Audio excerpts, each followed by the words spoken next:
Hi friends, আমি অমিত কাউরি আর আপনারা দেখছেন বিনিয়োগ মার্গ ইউটিউব চ্যানেল। বন্ধুরা, আজকে আমরা আরেকটি খুবই ইন্টারেস্টিং টপিকের উপরে ভিডিও করতে চলেছি। আজকের ভিডিওর topic top 5 mistakes beginners make in the stock market. Stock মার্কেটে আমরা প্রথমেই ভাবি যে আমরা হিউজ প্রফিট আর্ন করতে পারবো, আমরা হয়তো স্টক মার্কেট থেকে রাতারাতি বড়লোক হয়ে যাব, কিন্তু বিষয়টা একদমই উল্টো। স্টক মার্কেটে যারা ইনভেস্টিং বা ট্রেডিং শুরু করে তাদের প্রথমে হিউজ লস তাদেরকে নিতে হয়। আসল কারণটা শেয়ার বাজার রিস্কি নয়, কারণটি হচ্ছে শেয়ার বাজারে আমরা আমাদের মিস্টেককে বারবার রিপিট করতে থাকি। তাই বন্ধুরা, আমি আজকের ভিডিওতে 5টি মিস্টেক নিয়ে আলোচনা করব। এই 5টি মিস্টেক যদি আপনারা অ্যাভয়েড করতে পারেন, আপনারা বারবার রিপিট না করেন, তাহলে আমি নিশ্চিত শেয়ার বাজার থেকে আপনারা হিউজ ওয়েলথ ক্রিয়েট করতে পারবেন। আর এই ভিডিওতে আমরা legendary investor Warren Buffett, Peter Lynch, Rakesh Jhunjhunwala, Radhakrishna Damani, এই সমস্ত সাকসেসফুল ইনভেস্টরদের কিছু ইনসাইটও শেয়ার করব, তারা কি অ্যাডভাইস দিয়েছে রিটেল ইনভেস্টরদের জন্য। তাহলে বন্ধুরা, আসুন ভিডিওটি শুরু করা যাক।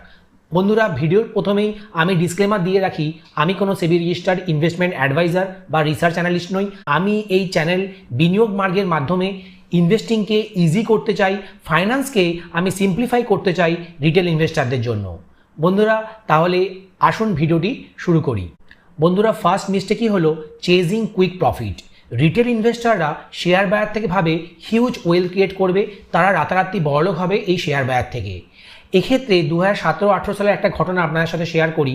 ইয়েস ব্যাংকে হঠাৎ করে কোনো প্রবলেম হয়, আরবিআই সেক্ষেত্রে কিছু তাদের ইয়েস ব্যাংকের বিজনেসের উপরে কিছু রেড ফ্ল্যাগস রেজ করে। তার ফলে আমরা দেখলাম যে শেয়ার বাজারে অনেক বেশি প্যানিক সেলিং শুরু হয়, আর এই ইয়েস ব্যাংকের শেয়ার 400 টাকা থেকে পড়তে শুরু করে। প্রথমে সেটি 200-250 টাকায় নেমে আসে, মানে 50% কারেক্ট হয়ে যায়। কিছুদিন 200-250 টাকায় কনসলিডেট করে এবং সেখান থেকেও শেয়ার প্রাইসে হিউজ ফল হতে থাকে এবং শেষমেশ 400 টাকা থেকে ফল হতে হতে 20 টাকার নিচে এসে ট্রেড করে এবং সেখানে আমরা দেখছি যে বিগত 5-7 বছর ধরে 20 টাকার নিচেই ট্রেড করছে। আর এই সময় রিটেল ইনভেস্টররা কিন্তু হিউজ ইনভেস্ট করে এই ইয়েস ব্যাংকের শেয়ারে। প্রোমোটাররা যেখানে সেল করছিল, রিটেল ইনভেস্টাররা সেখানে বাই করছিল। এই ফেনোমেনাটা খুবই কমন, কারণ রিটেল ইনভেস্টাররা ভাবে কোনো শেয়ার প্রাইস যদি অনেক কারেক্ট করে যায়, সেখানে যদি তারা বাই করে, সেখান থেকে তারা উইন্ডফল গেইন করতে পারে। এক্ষেত্রে রাকেশ ঝুনঝুনওয়ালার মতো লেজেন্ডারি ইনভেস্টর কি বলেছে, আসুন দেখা যাক। Markets are about patience, you can't become a millionaire overnight, you need to be prepared for ups and downs. Correct way কি হবে, invest in quality businesses or index fund. আর আপনারা যদি ইন্ডেক্স ফান্ডে ইনভেস্ট করতে না চান, তাহলে আপনারা মিউচুয়াল ফান্ডের মাধ্যমেও ইনভেস্ট করতে পারেন। গাইস, সেকেন্ড মিস্টেক হচ্ছে নো রিসার্চ। আমরা রিটেল ইনভেস্টাররা কোনো হার্ডওয়ার্ক করতে চাই না, আমরা শর্টকাট ওয়েতে টাকা কামাতে চাই। আমরা শুধু শেয়ারের নামটাই জানতে চাই। এক্ষেত্রে আমরা হোয়াটসঅ্যাপে কোনো গ্রুপ থেকে কোনো শেয়ারের ব্যাপারে জানলাম, বা টেলিগ্রামে কোনো চ্যানেল থেকে কোনো টিপস এলো আমাদের কাছে। অনেক সময় অনেক আননোন সোর্স থেকে SMS আসে, সেখান থেকেও আমরা শেয়ারের ব্যাপারে জানতে পারি। কিন্তু এক্ষেত্রে আমরা ওই ধরনের টিপসগুলোকে ব্লাইন্ডলি ফলো করি এবং আমাদের হার্ড আর্ন মানিকে আমরা ইনভেস্ট করে দিই ওই শেয়ারে। এক্ষেত্রে একটা এক্সাম্পল দিই, 2021 সালে সুজলন এনার্জির শেয়ারে অনেক বেশি হাইপ আসে। অনেকেই ভাবে যে এই সুজলন এনার্জি মনে হয় টার্ন অ্যারাউন্ড স্টোরি, এক্ষেত্রে সুজলন থেকে হিউজ ওয়েলথ ক্রিয়েট করা যাবে, সেই জন্য আমরা ব্লাইন্ডলি সুজলনে অনেক বেশি ইনভেস্ট করে ফেলি। এক্ষেত্রে সাময়িক সুজলনের শেয়ারের প্রাইস অ্যাপ্রিসিয়েট হলেও যারা 2008-9 বুল রানে সুজলনে ইনভেস্ট করেছিল, সেই শেয়ার প্রাইসে এখনও সুজলন কিন্তু এলো না। তার ফলে যারা লং টার্ম ইনভেস্টার, তাদের ওয়েলথ কিন্তু এখনও কোনো গ্রো করেনি, বরঞ্চ তাদের ওয়েলথ অনেকটাই ইরোড হয়ে গেছে এই সুজলনের মতো কোম্পানিতে। আর কারণ এই সুজলন এনার্জি তাদের ডেটকে এখনও কমায়নি, তাদের বিজনেসে হিউজ ডেট আছে। তাই এই ধরনের বিজনেসে আপনারা যদি ব্লাইন্ডলি ইনভেস্ট করেন, সেক্ষেত্রে আপনারাও কিন্তু আপনাদের ক্যাপিটালকে ব্লক করে ফেলবেন, ক্যাপিটালটা আপনাদের খুব একটা গ্রো করবে না। এক্ষেত্রে ওয়ারেন বাফেটের অ্যাডভাইস কি আছে, never invest in a business which you don't understand. এক্ষেত্রে কারেক্ট ওয়ে কি হতে পারে, আপনারা প্রপার রিসার্চ করুন। আপনাদের বেসিক ফান্ডামেন্টাল রিসার্চ অবশ্যই করতে হবে। আপনারা ফাইন্যান্সিয়াল স্টেটমেন্ট ভালো করে দেখুন। আমাদের চ্যানেলে আমরা অনেক ভিডিও বানিয়েছি কি করে আপনারা ফান্ডামেন্টাল অ্যানালিসিস করতে পারবেন, আপনারা কি করে কোনো শেয়ারের চার্ট প্যাটার্ন দেখে তার টেকনিক্যাল অ্যানালিসিস করে বুঝতে পারবেন যে কোন শেয়ারটি কনসলিডেট করেছে এবং সেখান থেকে একটা ব্রেকআউট দেওয়ার সম্ভাবনা আছে। আপনারা সবসময় চেষ্টা করবেন কোনো শেয়ার যখন লং টার্মে কনসলিডেট করে এবং সেখানে একটা বেস ফরমেশন করে তারপরে যখন রাইজ শুরু হয়, সেই সময় যদি আপনারা ইনভেস্ট করেন সেই শেয়ার থেকে আপনারা শর্ট টু মিডিয়াম টার্মেও হিউজ ওয়েলথ ক্রিয়েট করতে পারবেন। তাহলে বন্ধুরা আপনারা নিশ্চয়ই জানলেন যে প্রপার রিসার্চ ছাড়া কখনোই কোনো শেয়ারে ইনভেস্ট করা উচিত নয়। আপনার যদি মনে হয় এই ধরনের ফান্ডামেন্টাল রিসার্চ বা ফাইন্যান্সিয়াল রিসার্চ করা অনেক বেশি কষ্টসাধ্য, আপনাদের পক্ষে সম্ভব নয়, তাহলে কিন্তু আপনারা ব্লাইন্ডলি কোনো স্টকে ইনভেস্ট করবেন না। আপনারা সেক্ষেত্রে মিউচুয়াল ফান্ডের মাধ্যমে ইনভেস্ট করতে পারেন। আপনারা এসআইপি ওয়েতে ইনভেস্ট করলে আপনাদের রিস্ক অনেকটা কম হবে এবং আপনাদের ক্যাপিটাল লস হওয়ার সম্ভাবনাও অনেক কমে যাবে। এবং মিউচুয়াল ফান্ডে দেখা গেছে যারা 5 to 7 ইয়ার্স অ্যাটলিস্ট ইনভেস্ট করেছে সেক্ষেত্রে তাদের রিটার্ন সবসময় পজিটিভ থেকেছে। সেই জন্য মিউচুয়াল ফান্ডে ইনভেস্ট করা নো নাথিং ইনভেস্টারদের জন্য সবচেয়ে ভালো কাজ হতে পারে। মিস্টেক 3 হচ্ছে trying to time the market. এক্ষেত্রে বলে রাখি, timing in the market is very difficult and it is not required to build wealth. Rather timing in the market মানে আপনি কতদিন ধরে মার্কেটে আছেন সেটাই কিন্তু নির্ধারণ করবে আপনি কত ওয়েলথ ক্রিয়েট করতে পারবেন শেয়ার বাজার থেকে। তাই বন্ধুরা এই টাইমিং করাটা খুবই ডিফিকাল্ট। এক্ষেত্রে এক্সপার্ট ইনভেস্টর তারাও কিন্তু পারে না সঠিকভাবে টাইম করতে, তারাও পারে না শেয়ার বাজারের নিচে বাই করতে আর ওপরে গিয়ে সেল করতে। এক্ষেত্রে কোভিড ক্র্যাশের কথা আপনাদের সঙ্গে শেয়ার করি। কোভিডের সেন্সেক্স হিউজ ফল হয়েছিল, সেন্সেক্স কিন্তু 26,000 টাকার নিচে ট্রেড করছিল। সেখান থেকে আমরা দেখলাম উইদিন ইয়ার্স 26,000 টাকা থেকে 52,000 টাকা ছাড়িয়ে চলে যায় এক বছরের মধ্যেই। তাহলে এই যে হিউজ গেনটি হয় 26,000 থেকে 52,000, কজন ইনভেস্টার এই রাইজে পার্টিসিপেট করতে পেরেছিল? বেশিরভাগই তারা প্যানিক সেলিংয়ে সেল করে দেয় তাদের শেয়ারকে।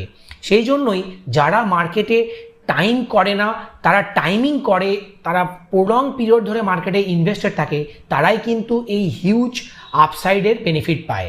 আর যারা টাইম করতে চায়, যারা মার্কেট সেলিংয়ে সেল করে দেয় আর মার্কেট যখন বাড়ে তখনই তারা বাই করে, তারা কিন্তু খুব বেশি ওয়েলথ ক্রিয়েট করতে পারে না। তাই আপনাদের উচিত কি শেয়ার বাজারে প্রলং পিরিয়ড ধরে টিকে থাকা। আর আপনাদের যদি মনে হয় যে আমরা প্রলং পিরিয়ড ধরে মার্কেটে থাকতে পারছি না, মার্কেটের আপ ডাউন আমাকে অনেক বেশি ইমোশনালি ইম্প্যাক্ট করছে, আপনাদের জন্য বেস্ট ওয়ে কী হতে পারে? শেয়ার বাজারে ইকুইটিতে পার্টিসিপেট করার জন্য আপনারা এসআইপির মাধ্যমে স্ট্যাগার্ড ওয়েতে কোনো ডাইরেক্ট স্টকে ইনভেস্ট করতে পারেন, ব্লুচিপ কোম্পানির স্টক হলে ভালো হয়, কিংবা আপনারা মিউচুয়াল ফান্ডেও এসআইপির মাধ্যমে ইনভেস্ট করতে পারেন। সেক্ষেত্রেও আপনাদের রিস্ক কিছুটা হলেও অনেকটাই কম হয়ে যাবে এবং আপনারা লং পিরিয়ড ধরে মার্কেটে টিকে থাকতে পারবেন। এক্ষেত্রে আপনারা কিন্তু 15-16% সিএজিআরে ইজিলি আপনাদের ওয়েলথকে গ্রো করতে পারবেন। আর যেটা কিন্তু আউটস্ট্যান্ডিং অ্যাচিভমেন্ট হবে আপনারা যদি 20 থেকে 30 বছর শেয়ার বাজারে ইনভেস্টেড থাকেন। এক্ষেত্রে পিটার লিঞ্চের অ্যাডভাইস আপনাদের সঙ্গে শেয়ার করি। Far more money has been lost by investor trying to anticipate correction than in correction themselves. যারা কারেকশনের জন্য অনেক দিন ধরে ওয়েট করে থাকে তাদের কিন্তু ক্ষতি বেশি হয়ে যায়। বরঞ্চ যারা কারেকশানে তাদের শেয়ার প্রাইস হতে পারে কারেক্ট করে বা তাদের মিউচুয়াল ফান্ড অনেকটা কারেক্ট করে যায়, কিন্তু সেখান থেকে যদি ভালো কোম্পানির শেয়ার হয় বা ভালো মিউচুয়াল ফান্ড হয় সেখান থেকে তাদের ওয়েলথ কিন্তু খুব ইজিলি কুইক রাইজ করে যায়, সেখান থেকে বাউন্স ব্যাক করে। সেই জন্য তাদের লসটা খুব শিগগিরই কিন্তু মিটিগেট হয়ে যায়, লসটা তাদের মেকআপ হয়ে যায়। আর যারা এই কারেকশনের জন্য ওয়েট করে থাকে তারা কিন্তু শেয়ার বাজার থেকে এই আপসাইড বা রাইজ যেটা হয় শেয়ার বাজার লং পিরিয়ডে সেটা সম্পূর্ণ মিস করে ফেলে। বন্ধুরা এক্ষেত্রে একটি ফেনোমেনা, একটি ফ্যাক্ট আপনার সঙ্গে শেয়ার করি। যারা বিগত 20-30 বছর ধরে শেয়ার বাজারে ইনভেস্টেড ছিল তারাই কিন্তু হিউজ ওয়েলথ ক্রিয়েট করেছে। কারণটা কি? শেয়ার বাজার বছরের কয়েকদিনই খুব বেশি ফাস্ট গ্রো করে। আপনারা যদি সেই বছরের কয়েকদিনকে মিস করে দেন তাহলে কিন্তু শেয়ার বাজার থেকে আপনাদের রিটার্ন এফডি রিটার্নের থেকেও কম হতে পারে। সেই জন্যই বিগত 10-15-20 বছরে মাত্র 30 থেকে 40 দিনই ছিল যেই সময় শেয়ার বাজার অনেক বেশি রাইজ করেছে। মানে এক দিনেই ধরুন 10 থেকে 15%, অনেক সময় 20%ও বেড়ে যায়। আর সেই গেনগুলি আপনারা তখনই পাবেন যদি আপনারা ইনভেস্টেড থাকেন। মিস্টেক 4 হচ্ছে নো রিস্ক ম্যানেজমেন্ট। বিগিনার্সরা প্রায়শই একটা ভুল করে থাকে, তারা তাদের সম্পূর্ণ ক্যাপিটালকে একটি বা দুটি স্টকে ইনভেস্ট করে ফেলে। অনেক সময় তারা আরও বেশি হাই রিস্ক নিয়ে লেভারেজ নেয়, তারা বড়োড মানিকে ইনভেস্টমেন্টে কাজে লাগায়। এক্ষেত্রে এক্সাম্পল আপনাদের সাথে শেয়ার করি। 2008 সালে অনেক রিটেল ইনভেস্টাররা কিন্তু ব্যাংক থেকে লোন নিয়েছিল, তারা বড় করে রিয়েল এস্টেটের স্টকে ইনভেস্ট করে। সেক্ষেত্রে ইউনিটেক, ডিএলএফের মতো স্টককে তারা 52 উইক হাই বা অল টাইম হাইতে বাই করে থাকে এবং তারপরেই মার্কেট যখন ক্র্যাশ হয় তার ফলে তারা তাদের টাকায় শুধুমাত্র হারায় না, তার সাথে তাদেরকে ইন্টারেস্টও পে করতে হয় ব্যাংকে। এক্ষেত্রে রাধাকৃষ্ণ দামানির ফিলোসফি আপনারা মনে রাখবেন, তিনি বলেছেন capital protection is more important than chasing returns. আর আপনাদের জন্য কারেক্ট ওয়ে কী হবে এই রিস্ক ম্যানেজ করার জন্য? আপনাদের পোর্টফোলিওকে ডাইভার্সিফাই করতে হবে, বিভিন্ন সেক্টরে আপনাদের ইনভেস্ট করতে হবে। এক্ষেত্রে IT, banking, FMCG, Pharma, capital goods, capital market, এই ধরনের মাল্টিপল সেক্টরে যদি আপনারা ইনভেস্ট করেন তাহলে আপনাদের পোর্টফোলিও রিস্ক অনেকটাই কম হয়ে যাবে। এবং আপনাদের শুধুমাত্র ইকুইটিতে এক্সপোজার আপনারা নেবেন না, আপনারা তার সাথে মিউচুয়াল ফান্ড, গোল্ড, এই ধরনের অ্যাসেট ক্লাসেও আপনারা যদি ইনভেস্ট করেন সেক্ষেত্রেও আপনাদের রিস্ক অনেকটাই কম হয়ে যাবে। গাইজ, মিস্টেক 5 হচ্ছে ইমোশনাল ডিসিশন। শেয়ার বাজারে fear and greed control emotional of retail investor. তাহলে এই ফিয়ার অ্যান্ড গ্রিডের উপর কারোর কোনো কন্ট্রোল থাকে না, সেই জন্য শেয়ার বাজারে যখন সেলিং শুরু হয়, শেয়ার বাজার যখন ক্র্যাশ করে তখন প্যানিক সেলিং শুরু হয়ে যায়। তখন ইনভেস্টারদের ইমোশন তাদের কন্ট্রোলে থাকে না, তারা কিন্তু খুব ফিয়ারফুল হয়ে পড়ে এবং তাদের শেয়ার, তাদের মিউচুয়াল ফান্ড তারা সেল করে দেয়। আবার যখন মার্কেট রাইজ করতে থাকে, মার্কেটে যখন আমরা অল টাইম হাই দেখতে পাই, তখন কিন্তু ইনভেস্টাররা অনেক বেশি বুলিশ হয়ে যায় এবং তারা কিন্তু গ্রিডের বসে এসে শেয়ার বাজারে অনেক বেশি ইনভেস্ট করে ফেলে সেই অল টাইম হাইতে। এক্ষেত্রে ওয়ারেন বাফেটের একটি বিখ্যাত কোট আপনার সঙ্গে শেয়ার করি। তিনি বলেছেন, be fearful when others are greedy and be greedy when others are fearful. যখন মার্কেট অনেক বেশি ক্র্যাশ করে যায়, যখন মার্কেট 52 উইক লোতে চলে আসে, তখন আমাদের বুলিশ হওয়ার সময়, তখনই আমাদের লামসাম ইনভেস্ট করতে হয় মিউচুয়াল ফান্ড বা ডাইরেক্ট শেয়ারে। আর যখন সবাই খুব বেশি গ্রিডি, তখন আমাদের ফিয়ারফুল হওয়ার সময়, তখন আমরা শেয়ার বাজার থেকে কী করে বেরোবো, কী করে ইকুইটিকে সেল করে আমরা বন্ডে বা ডেটে ইনভেস্ট করব, তো সেই বিষয়টি ভাবা উচিত। কিন্তু আমরা বেশিরভাগই উল্টোটা করি। এক্ষেত্রে আমরা একটি রিয়েল এক্সাম্পল আপনার সঙ্গে শেয়ার করি। 2021 সালে পেটিএম আইপিও নিয়েছিল, তখন তার আইপিও প্রাইস 2100 টাকারও বেশি ছিল। তারপরে আমরা দেখলাম যে আরবিআই পেটিএমের ওপর কিছু রেস্ট্রিকশন জারি করলো। পেটিএমের যে পেটিএম ব্যাংক ছিল সেটিকেও তারা কিছুদিনের জন্য বন্ধ করে দিল। তার ফলে বিভিন্ন কাস্টমাররা কী করলো, এই পেটিএম থেকে তাদের বিজনেস অনেক বেশি ইম্প্যাক্ট হলো এবং ইনভেস্টররা কিন্তু প্যানিক সেলিং শুরু করে দিল। আর এই পেটিএমের শেয়ার আমরা এখনও দেখছি যে সেই অল টাইম হাই, যেই আইপিও প্রাইসে এখন অবধি ফিরে আসেনি, সেটি এখনও 1100-1200 টাকায় ট্রেড করছে। তাহলে আপনারা যদি এই রকম মার্কেটের গ্রিডে এসে অনেক হাই ভ্যালুয়েশনের আইপিওতে ইনভেস্ট করেন, তাহলে কিন্তু আপনারা হিউজ আপনাদের ওয়েলথ ইরোড হয়ে যেতে পারে। সেই জন্যই আপনাদের উচিত যখনই আপনারা কোনো শেয়ারে বা কোনো আইপিওতে পার্টিসিপেট করবেন, সেই কোম্পানির ভ্যালুয়েশন নির্ধারণ করা, সেই কোম্পানির বিজনেস কেমন, তাদের ফিউচার গ্রোথ ভিজিবিলিটি কেমন, তাদের প্রমোটাররা কেমন, এই সব বিষয়গুলি ডিটেল আপনাদের বুঝতে হবে। সঠিক অ্যানালিসিস করে তারপরেই আপনারা আইপিও বা শেয়ারে ডাইরেক্ট ইনভেস্ট করবেন। এক্ষেত্রে চার্লি মুঙ্গারের অ্যাডভাইস আপনার সঙ্গে শেয়ার করি। The big money is not in the buying and selling but in the waiting. Correct way কী হবে, আপনাদেরকে লং টার্ম ভেবেই ইকুইটিতে ইনভেস্ট করতে হয়। আপনাদের যদি হরাইজন 5 to 8 ইয়ার্স বা আপনারা 10 বছরের থেকেও বেশি সময় ধরে মার্কেটে থাকবেন এরকম ভেবে থাকেন, তাহলেই আপনারা ডাইরেক্ট স্টকে ইনভেস্ট করবেন বা কোনো small cap, mid cap, large ক্যাপের মতো মিউচুয়াল ফান্ডে ইনভেস্ট করবেন। দেখা গেছে যারা মিউচুয়াল ফান্ডে 10 বছর ধরে ইনভেস্টার থাকে, তাদের টাকা হারানোর প্রবাবিলিটি হচ্ছে লেস দ্যান 1%। তাহলে বুঝতেই পারছেন, 10 বছর যদি আপনাদের ইনভেস্টমেন্ট হরাইজন হন, তাহলে আপনারা ইকুইটি থেকে নিশ্চিত ওয়েলথ ক্রিয়েট করতে পারবেন। তবে সেক্ষেত্রে আপনাদের যদি পোর্টফোলিও ডাইভার্সিফাইড হয় বা আপনারা কোনো ডাইভার্সিফাইড মিউচুয়াল ফান্ডে ইনভেস্ট করেন, সেক্ষেত্রেই কিন্তু লস হওয়ার সম্ভাবনা কমবে। আপনারা যদি ডাইভার্সিফাইড পোর্টফোলিও না বানাতে পারেন বা আপনারা কোনো ডাইভার্সিফাইড ইকুইটি মিউচুয়াল ফান্ডে ইনভেস্ট না করেন, সেক্ষেত্রে কিন্তু আপনারা ওয়েলথ ক্রিয়েট নাও করতে পারেন। সেক্ষেত্রে আপনাদের ওয়েলথ কিন্তু ইরোড হয়ে যেতে পারে। ধরুন আপনারা ফিয়ার অফ মিসিং আউট, যে ফোমো কনসেপ্টটি আছে, সেই ফোমোতে এসে কোনো শেয়ারে ইনভেস্ট করে দিলেন, এই পেটিএমের মতো শেয়ারে, যখন এটি 52 উইক হাই বা অল টাইম হাইতে ট্রেড করছে, তখন কিন্তু আপনাদের ওয়েলথ অনেক বেশি ইরোড হয়ে যেতে পারে যদি সেই শেয়ারটি লং টার্মে ভালো পারফর্ম না করে, তাদের বিজনেস যদি ডিটোরেট করে, তাদের বিজনেসে যদি কোনো রকমের ইমপ্রুভমেন্ট না হয়, তাহলে কিন্তু আপনার শেয়ার প্রাইস কখনোই বাড়বে না এবং আপনারা শেয়ার মার্কেট থেকে কখনোই ওয়েলথ ক্রিয়েট করতে পারবেন না। বা আপনারা কোনো থিম বেসড মিউচুয়াল ফান্ডে ইনভেস্ট করে দিলেন বা কোনো সেক্টরাল ফান্ডে ইনভেস্ট করলেন এবং সেই সেক্টরটি যদি 5 to 6 ইয়ার্স ধরে আন্ডার পারফর্ম করে, তাহলেও কিন্তু আপনাদের ওয়েলথ খুব একটা গ্রো করবে না। বন্ধুরা, এখন আমরা কনক্লুশনে চলে এসেছি। শেয়ার বাজার হচ্ছে এমন একটি জায়গা যেখানে money transfer from impatient to patient investor.